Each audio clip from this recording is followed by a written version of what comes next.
Doctors of Reddit, what are some of your worst experiences with anti-vaxxers? My stepmom is a pediatrician at a major hospital here in Italy. She told me the worst thing she saw was her anti-vaxxer mom wailing and screaming after her 12-year-old son died of meningitis. The mother didn't let the son get the meningitis vaccine. Stepmom told me, as soon as she walked in the room, after getting called for an emergency, all the son's limbs had gone necrotic, and he was bleeding from practically every hole in his body including his eyes, since his blood couldn't congeal anymore, and was like oil leaking all over. She told me she felt so pissed at the mom when she received the information that the mom hadn't vaccinated her son at all and this was all preventable. Believe I shared this before on Reddit. I had a 7-year-old showing signs of a serious illness. Her teachers initially noticed it before anyone else. The child had been sick for a few days, that turned into a couple weeks. The teachers told the parents over and over something was wrong. The parents ignored the signs and claimed it was nothing bad, or it was a cold, something minor, etc. They finally came to me, and the child showed signs of measles. Within about 10 to 15 minutes I indicated that this is not a cold and this seemed to be measles, based on what they verbalized to me and what I saw.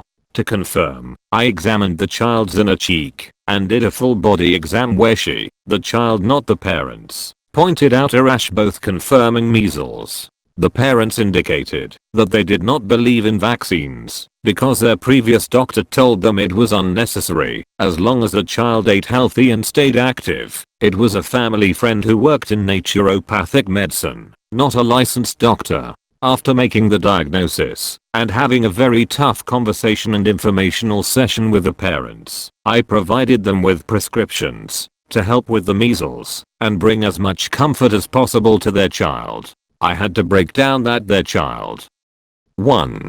Cold infected children and families with a very dangerous but preventable disease. 2. Cold had permanent brain nerve damage. And 3. Could have effing died. I didn't curse at them, but boy did I want to. The child had measles for at least a month before seeing me. To show how serious this is, measles does not show signs or symptoms in some cases for 10 to 14 days. So because they refused to vaccinate their child, at least 2 to 3 weeks of exposure to other kids and teachers went by. Somehow they were able to bypass school district requirements for getting vaccines. They did not have a religious exemption. This experience isn't necessarily the worst, but mainly just sad. I had a 1-year-old infant in the NICU with HIV meningitis, which is a vaccine preventable illness.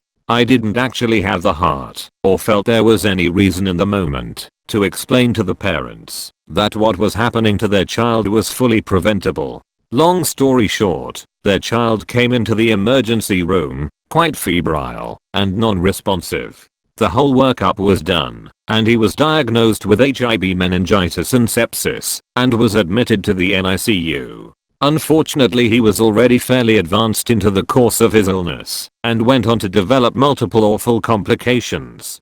Despite being started on the kitchen sink's worth of antibiotics, he developed multiple brain impairments, large collection of pus and bacteria that fill the skull, requiring multiple drains to be drilled into their skull to relieve pressure, or else the brain would have been compressed.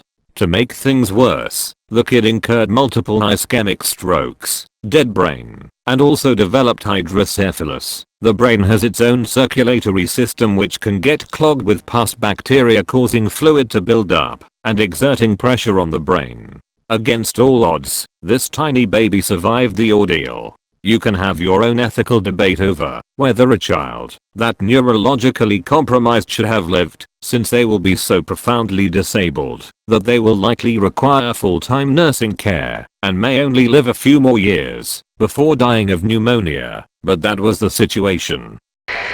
Not a doctor, but worked in a pediatric ED for many years. Had a young boy come in, don't remember exactly how old, maybe 8 or 9. Comes in obtunded and stiff as a board. We take home to the resuscitation room and do all the full workup stuff including a spinal tap. It was work to try to position him because he was so stiff. I'm assisting with the tap. The fellow was able to get into the intervertebral space, and a milky fluid literally shoots out of the needle and onto her chest. She hooked up the manometer to measure the pressure, and the fluid climbed all the way to the top and out, even with the extension added to it. I had never seen that before in hundreds of taps. I don't remember pressure, but as you can imagine it was astronomically high. We got the kid as stable as we could and transferred him to the PICU. He ended up living, but lost 3 of his extremities due to sepsis, as well as severe cognitive impairment as a result of the high pressures. Cultures showed H-flu meningitis, which is the most common form of meningitis. He was never vaccinated. The HIB vaccine is 95% effective in preventing meningitis. It was sobering to watch the parents realize their decision to withhold the vaccine has unimaginably altered the course of their lives and the life of their child. Not necessarily anti-vax, but a sad story related to not wanting to listen to the doctors mixed in with not being a good parent. I'm in medical school when this happened. Seeing a new patient to establish care. Patient is a 9-year-old girl.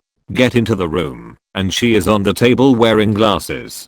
Okay, that's cool. I had glasses at a young age also. Then I notice she has strabismus, is cross-eyed. Talk to the mother to get better history. Turns out she was born with strabismus. Now, there is a relatively easy way to fix this. Involves surgery and then wearing an eye patch. For most people, this fixes the issue and their vision is unaffected. The mother was against the surgery, but was someone finally convinced her that it would help, so she got it done. Patient was sent home, and mother was given specific instructions. Keep the eye patch on constantly. Well, guess what? Eye patch isn't exactly comfortable and kid gets fussy all the time and doesn't want to keep it on. So mom decides not to make her wear it. Strabismus returns. By the time I saw her, the patient's vision was terrible, and she was almost legally blind. She could read the biggie on the eye chart, nothing else. And that was with 1-month-old glasses. She is cross-eyed. I informed the mother that they can get the surgery again. It will help prevent her vision from worsening and help with being cross-eyed. Mother says the surgery is cosmetic and the eye patch is too bothersome, so she doesn't want to do it. This 9-year-old girl is on track to become legally blind in the next couple of years. She will remain cross-eyed for the rest of her life. All because her mother couldn't be a parent and force her to wear an eye patch for a couple of months. Turns out there is other evidence of bad parenting. Kid brushes her teeth maybe once a week because mother doesn't make her brush her teeth if she doesn't want to. Long story short, if you are a parent, be effing parent. Not a doctor, but I work for a vaccine manufacturer, and my title is Raw Material Engineer, aka. I work with vaccine ingredients for a living. When an AVAR asks me, on social media or in public, if I know what's in a vaccine, I basically cackle and crack my knuckles. They also don't seem to have an answer for why I give my children the same vaccines if Big Pharma is trying to poison people. I'm a veterinarian. Every day I have to convince some reluctant pet owner that I'm not in the pocket of big rabies, and I'm making recommendations for preventative care based on state law, medical research and good judgment. The memorable people are the ones who listen to me. My advice saves their pet's life in one way or another, and they are still pissed about it. Your dog definitely needs a Lyme vaccine. Why? It's not perfect. Your last dog died of Lyme nephritis like 2 months ago. This vaccine is 93% effective. Some people. Not a doctor, but my 8th grade English teacher was anti-vax and pregnant at the time. She would constantly tell us about how bad vaccines were and stuff. So one day the science teacher spent an entire lesson just talking to us about how vaccines are good and don't cause autism. A few years later I was talking to my friend from 8th grade who still talks to our science teacher, and he said that the English teacher's baby had autism and wasn't vaccinated. 19-year-old comes on a gurney, deep coma, respiratory depression, foam issuing from the lips. Mother frantic.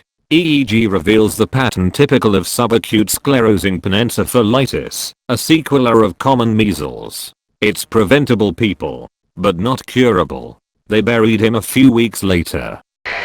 Yeah, I'd rather my child get sick naturally than be exposed to chemical vaccines, a parent, after I spent 10 minutes describing to her in graphic detail all of the ways preventable diseases could maim and kill her infant.